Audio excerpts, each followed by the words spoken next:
all, I want to thank you guys for doing this and coming over and visiting Fire Station 71. I appreciate you guys coming.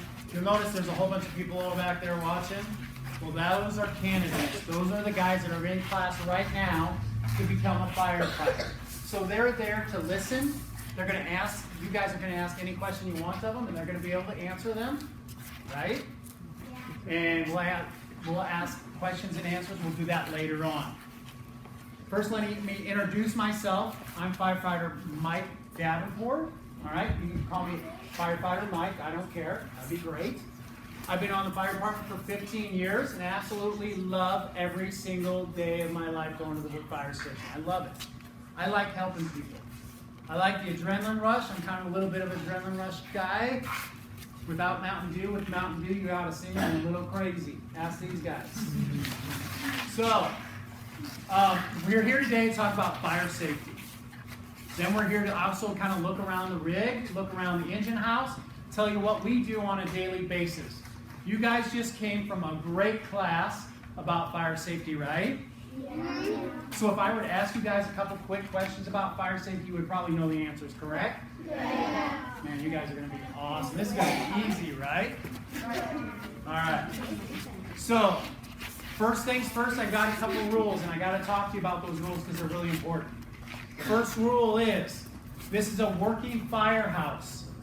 If the alarm goes off, you are to go to the back where all those couches and chairs are, follow Sergio.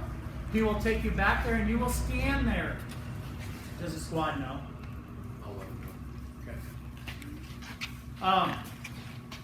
You are to stand there until the tones stop. You'll see a whole bunch of people run into the rig. They're going to get on the rig and they're going to leave. Your job is to stand back there. These candidates will make sure you stay back there so nobody gets hurt, okay? Because this is an actual working firehouse. That means the tones might go off at any time and they have to leave, all right? That doesn't mean we panic. That doesn't mean we scream. You don't freak out.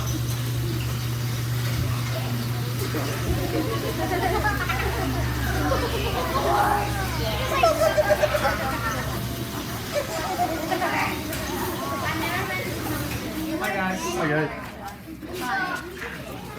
Pardon me. Alright, so the squad's back. That's the engine and that's the squad. These are the rigs that are here today. We'll let that go down. This happens, right? It's a working firehouse.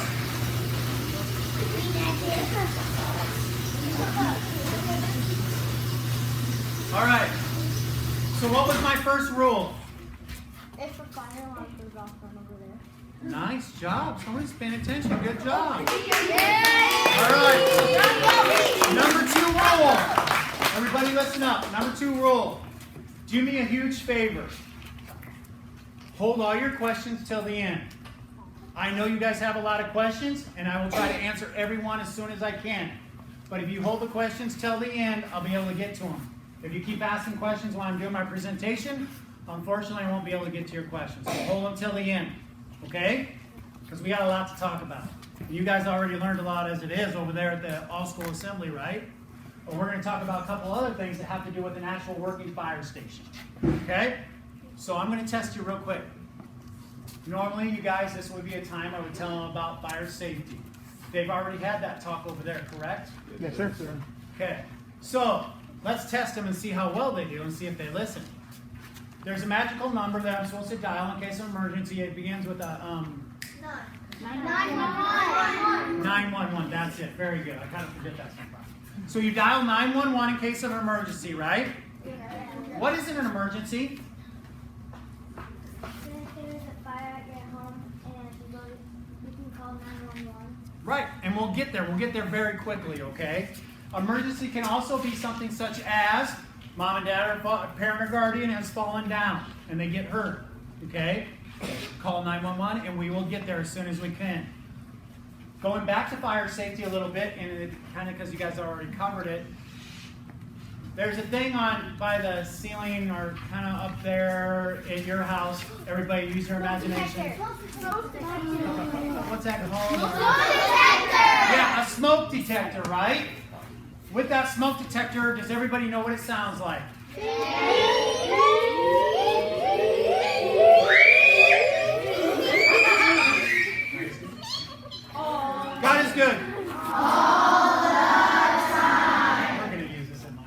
Gentlemen, the smoke detector gentleman is here. He's going to be going through the rooms, checking our fire system. Right, so this is an actual working firehouse. They're carrying on business as usual, okay? We're just visitors here today. All right, so the smoke detector goes off. What's your job? Get out and...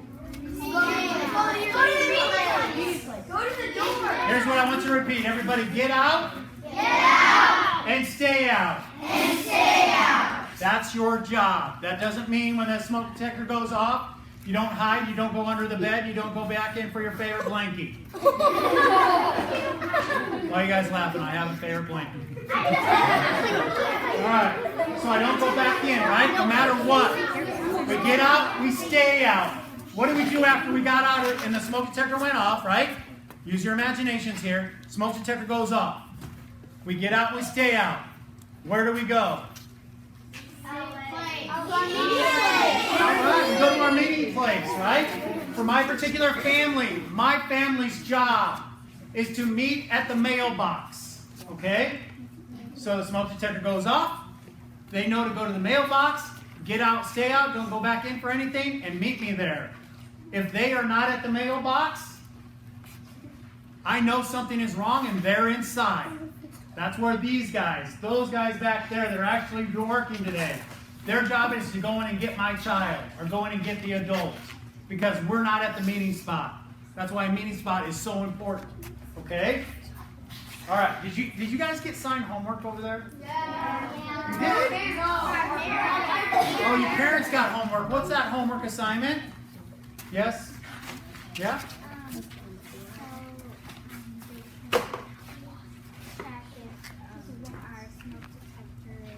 All right, so your first homework assignment was to check and make sure the smoke detector is working, right? Hey, let me ask you guys, how many fire drills have you had at the school? A million. Huh? I will tell you that the city of Omaha and Elkhorn require that there's a minimum of 6 fire drills a year during your school year. How many have had a fire drill at their home? Right? Well, I know, here's a great thing. I want you guys, for your homework, I want you guys to go talk to mom and dad. Tell them, hey, I talked to firefighter Mike over at 71's, that station next door, and we want to practice a fire drill. Can we do that? And I bet your parents will be glad to do that. In that fire drill, you're going to talk about your meeting spot, get out and stay out, right? Okay, I've got some trick questions. I mean, these aren't going to be easy for you guys. Are you guys ready? Yeah. Okay. So when am I supposed to stop, drop, and roll? You guys all know this. You in the back. When the fire is on you, right? You don't stop and drop and roll when you hear the smoke detector go off. That'd be a really bad time to do that, right? Because your job is to get out and stay out. The only time you stop, drop, and roll is when you're actually on fire. All right? So we talked about the smoke detector. We talked about our meeting spot. We talked about getting out and staying out, right? Okay. A couple other things, and this is real important. How many ways should I have out of my house? 2. Good. What is one of the ways? Go ahead. A door. What's another way? Yeah? Window. A window. You can always go out a window, right? Make sure if you decide to go out that window that you can actually work that window. Talk to mom and dad, your parent or guardian about how you're going to be able to get out that window in case of a fire. Do we all sleep with our doors closed or open? All right. So here's the deal. Listen up. God is good. So that means be quiet. We should be, the city of Omaha would love to see you guys sleeping with your doors closed. All right? I will tell you I've had 2 little ones, and that's sometimes not the case. They want to sleep with their doors open. Why would we think that it's so important for you to sleep with your door closed? Yes? Very good. And it gives you more time. With the door shut, it will give you more time away from the fire and smoke. So if I decide to sleep with my door closed and I want to go out that door, when I hear that smoke detector go off, what should I do? Should I just run out the door? No? What should I do? Stop, drop, and roll. No! Okay, I'm getting close. It's got to be one of these. What is it? You feel the door with your hand, wrapped in your hand, and if it's cold, you can go out the door. If it's hot, you go out the window. Oh, awesome! Nice job.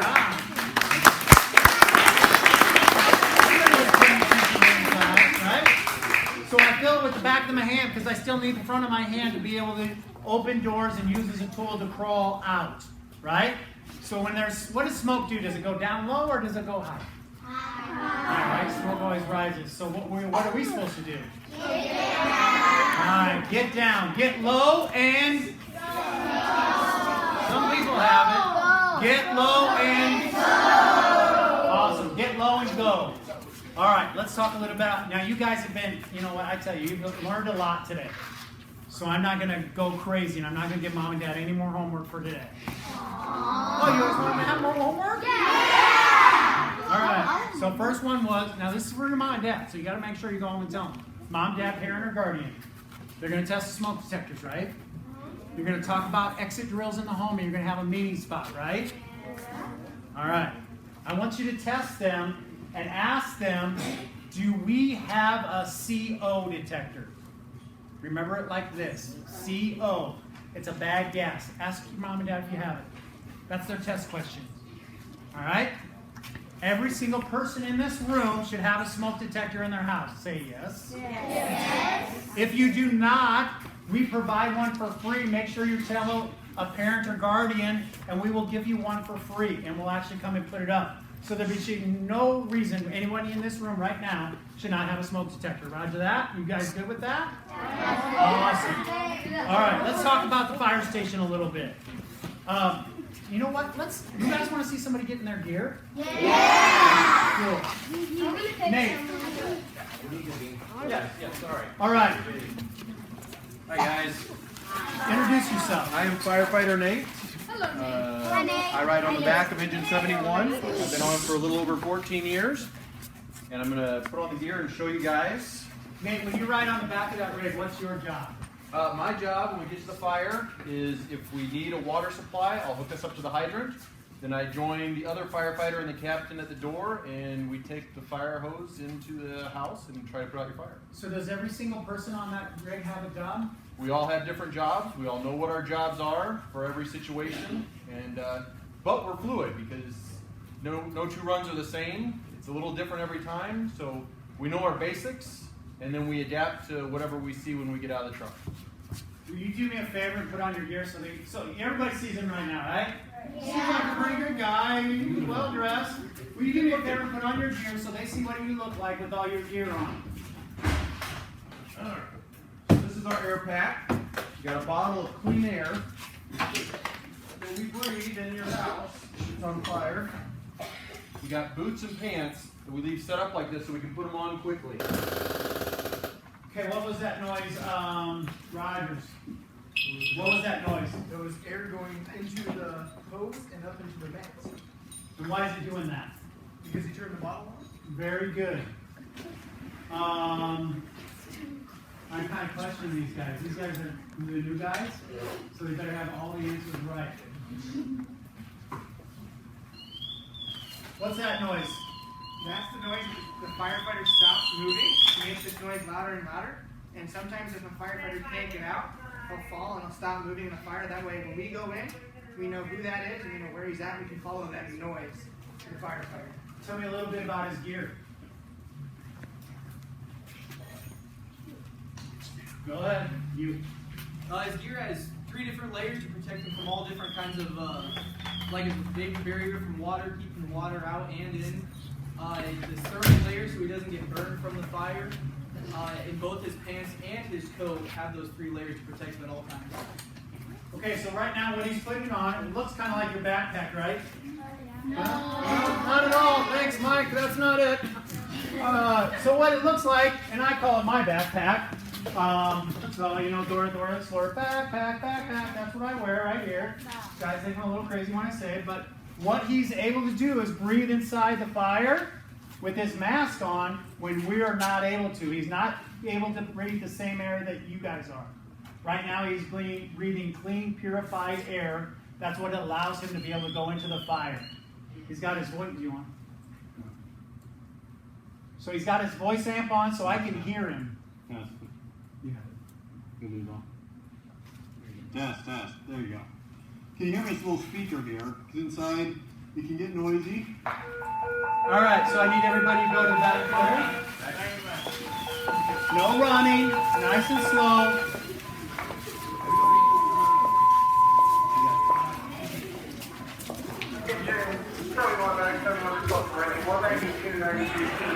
Right? They just went on a med run, all right? So they're going into an emergency situation. Someone dialed 911 and said, I need your help. I need you guys to help me. And that's what we're here to do. That's our job, okay? I want to ask you a couple questions, and you guys can try to figure it out on your own. So you guys got to be pretty good at this. First question is, do we still have dogs at the fire station? I will tell you, we used to a long time ago, but we do not have dogs at the fire station anymore.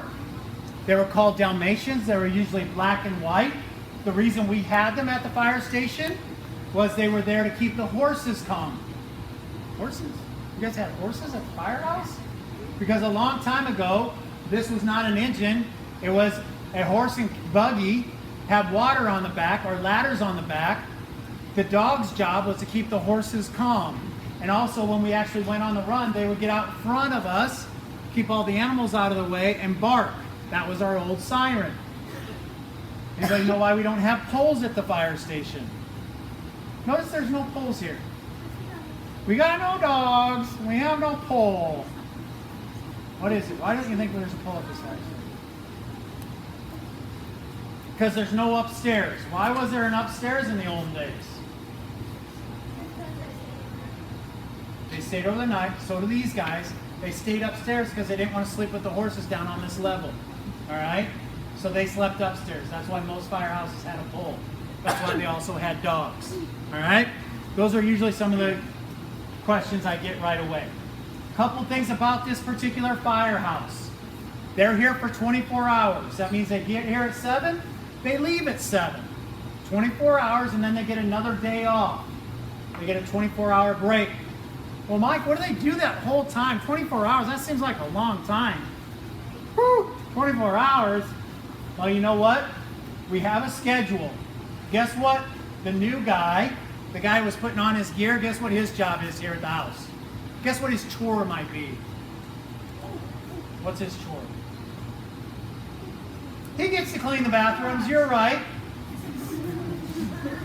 What he does is clean the bathrooms, okay? And mops the floors.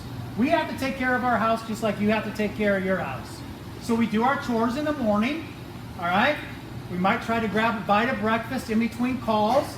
This station does anywhere from 7 to 8 runs a day, so that can come in at any time in those 24-hour period. So we got to get our chores done. We got to get our lunch done. We got to do some classroom work. That means we'll all go sit at the kitchen table and we'll talk about what we're learning today. Our last day that I worked, yesterday, we talked about CPR, how to do proper CPR. That's one class. But we do that class every day we're here. We have to do a minimum of 1 hour of classroom work at the set, okay? For my particular station, we're pretty busy. We do anywhere from 8 to 10 runs a day, plus we have classroom time and we train on a whole bunch of other things, such as high angle rescue, scuba diving, things like that. Okay, so we're always training. We're always trying to make ourselves better. So when you call 911, we know what we're doing and how to take care of that situation quickly, okay? So, I talked about breakfast, lunch, what? You guys we have to eat, right? So we pay for that out of our own pockets, usually about $10 a day. Most people always say, hey, where's that steak that I just paid for? Why are you eating steak every night? Well, we're not eating steak every night. That's something we pay for out of our own pocket. If we decide to put in a little extra that day for lunch, we can have that steak, right? Moms and dads right now are paying about $1.47 to $1.20 to $1.35 in there, and that's for protection for them. That's their insurance for you guys also. All right? So that's what they're paying us to come and give you great customer service. Do our job to the best of our ability. Okay? Now, I'm going to open up this to questions, but I want all the candidates to be behind me, please. Now, these are the new guys. These guys are still in school. I would say on a grade level, they're right about 9th or 10th grade. They're going to be in 12th grade in the next couple of weeks, and they're about to graduate. So we're going to test them. Now, I want your questions to be in form of a W. Does everybody know what a W is? That's a who, what, when, or why. A question is, now, this one time, firefighter Mike, this fire truck went by my house, and then a squad followed behind it. That's not a question. So make sure we're asking them questions. We're going to go down the row, and they're going to pick out who they want. We'll try to answer as many questions as we can. Understand that you guys need to understand that this is a little bit different because they've already been talked to about fire safety. So that's why we're treating this a little bit different. As you know, and as you can see, you can make your station tour whatever you want. But the things that you need to cover is fire safety that they covered over there. I'm trying not to duplicate. So we're going to go ahead and ask questions. Can Yes, I ma'am. start? Yes. Give an example. I have to use the how question. No, Okay. how. Yeah, it's how many people work here during that 24-hour. That is a terrific question, and I guarantee you one of these guys has the answer for you. So, because this station is assigned an engine, a medic unit, and a battalion chief, there are 4 people on the engine, there are 2 people on the medic unit, and there's 1 person in the battalion's vehicle. So that gives us a total of 7 people that live and eat and sleep at this station. So it can get kind of crowded, and as you see them running out and leaving, it can kind of get a little confusing who's going where and doing what. But they all know their own jobs. Can I add to that? How many firefighters do you think are on the city of Omaha and Elkhorn? How many firefighters do you think there are? I bet you he can tell you. There are 650 firefighters over the whole city, and the chances when you call 911, if your house is on fire, you will get 22 firemen there. In a matter of 3 to 5 minutes, the first engine will be there to take care of the problem. Man, you must have had a good teacher. Yes, sir. Okay, next question. Go ahead and find somebody in the crowd. Let's not always choose from the front. Let's look in the back a little bit. Say, we'll go right there in the back. Yep. Why do you guys have to wear those blue suits? So these are, I mean, during the day you see the people in the t-shirts. You know, when we're out, you know, we want to always look like we're ready to go just in case. You see some of the guys in the t-shirts. So, you know, when you're in the station and stuff, this is your house. You know, you live here 24 hours a day. So it's a little bit more relaxed, but you know, when you're out doing things, you want to look presentable. So that's why we wear the button-ups and make sure it always looks presentable. Who's next? Go. How long is the water road? The water line, the hose line that was on the rig. Go ahead, take it. So there's a lot of different lengths of the hose line. There's some hose that's really, really big, so we go to the fire hydrant to get water to the fire truck. There's other hose that's smaller, so we can fight a house fire like the city live. And there's medium hose to fight a bigger fire. So it really depends. 100 foot is one of our shortest, and it goes up to about 1,000 foot on the back. So it's a lot of hose, right? And it's a lot of water. How fast do you think we can fill up your bathtubs? How fast can we fill up their About bathtubs? 2 seconds. All we have to do is turn it on, boom. Tub's full. It's a lot of water very quickly. And that's what we are trained to do. That's what these guys are training to do right now, is to be able to put out that fire in a very efficient manner with some customer service added in there that might say, you know what, we're going to cover up these things because we don't want them to get ruined during the fire. So we're doing everything we can to not only save lives, but property also. Okay, next question. Go ahead and find someone. You with the jacket. What does that yellow thing connected to? So they start the vehicles, they're hooked up to air and electricity to keep their batteries charged up. So they have to start the vehicle inside here, and that's the exhaust tube to hook up to the bad fumes that come out of the truck when they leave. And then when they walk out the door, that just disconnects, and they just don't have to worry about it disconnecting. All right, right in the middle there. Would it have a alarm system so if somebody comes in your house, but what if that went off and it's always a fire one, you went outside and the guy was outside? Well, hopefully they have different sounds. A fire alarm, like we learned, has a very distinct sound, so we know what it will be reminded what it sounds like.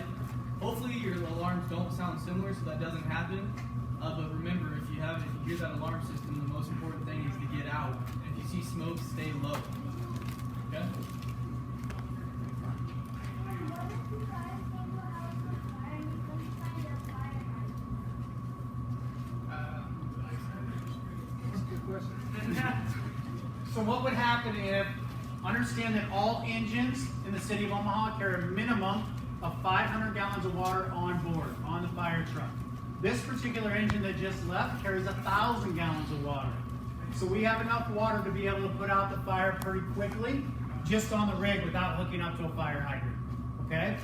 So yeah, we usually try to catch a hydrant later on after our firefighters are already inside.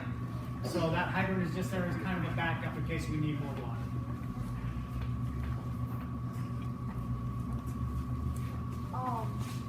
So if you're like in the garage and the fire happens, do you open the garage or do you go out a different way? If you're in your garage Yep.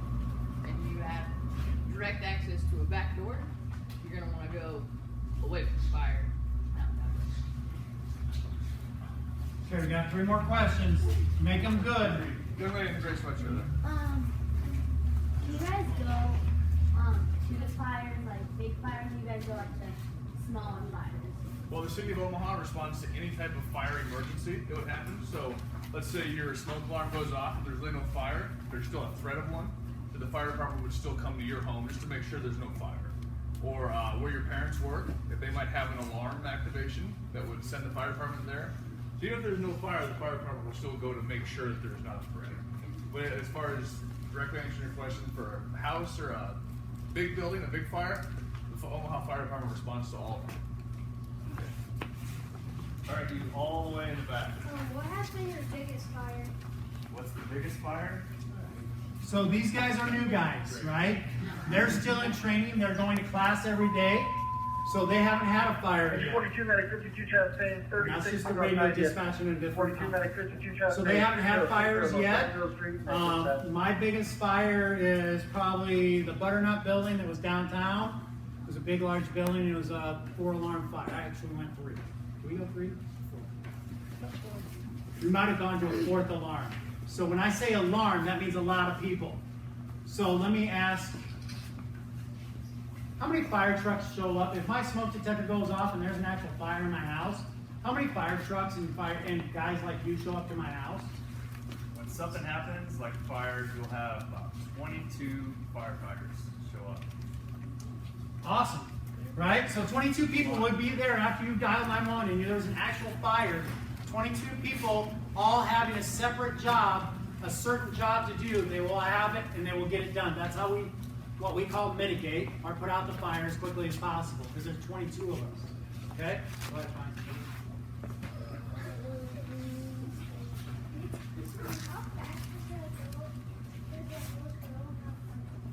How fast does the hose go? So it depends on the kind of fire. The engineer on the pump can set at different pressures, what makes the water come out faster and farther. And also depends on what kind of nozzle you have. You can kind of set it a different way. So we have one that sprays outwards like a fog, and then we have one that goes super far in case we have to stay back farther. All right. So here's what we're gonna do. We're gonna make this. I'm gonna answer 2 more questions, okay? Now, here's the deal. It's got to be a good question.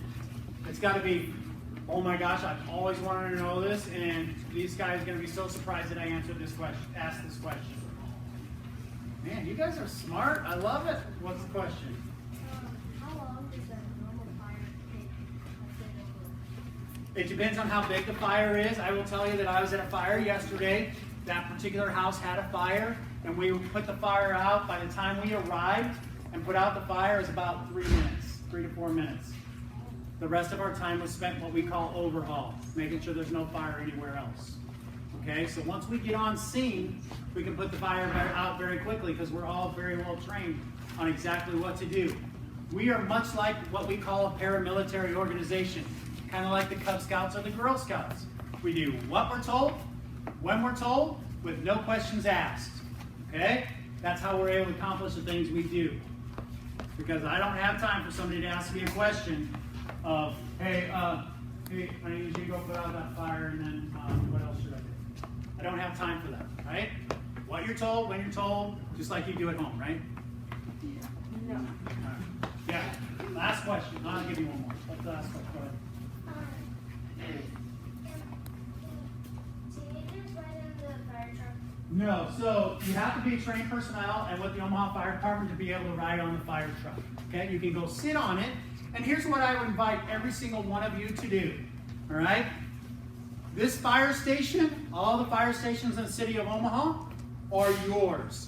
Feel free to knock on the door and say, hey, can I come visit your station? You are more than welcome to do that. Do me a huge favor and do it between 8 and 5 or so, all right?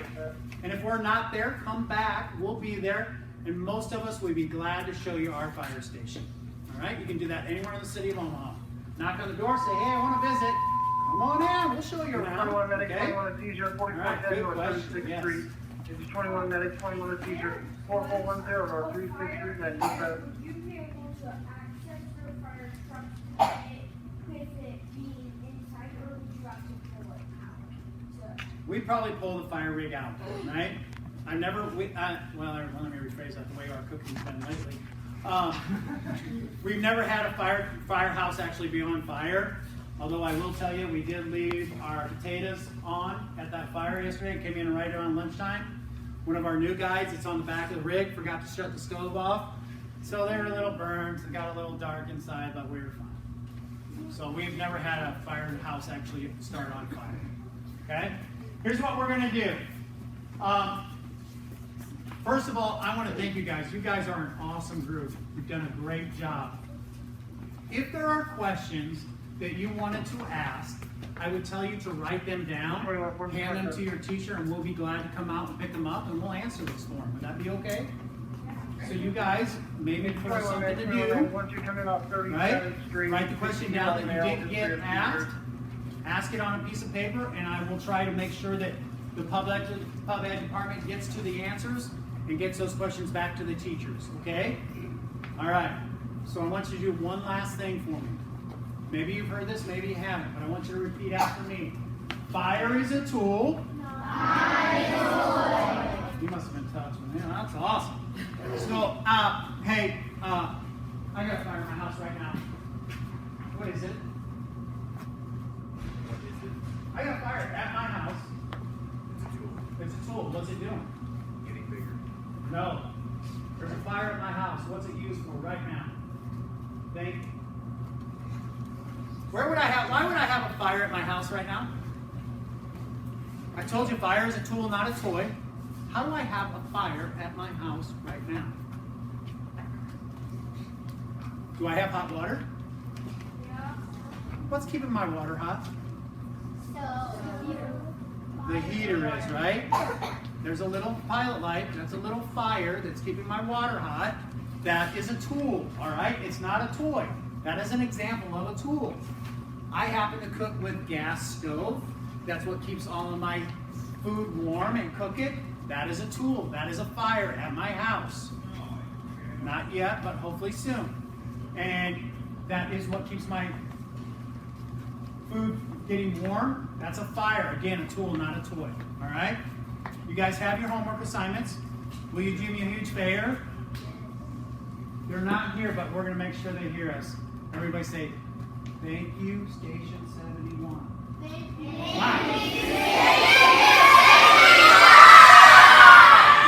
Awesome. You guys are great. Here's what's going to happen. You guys are going to get in a nice row for us. I need the 2 people to go guard the street. I need the rest of you to follow them back to the classroom.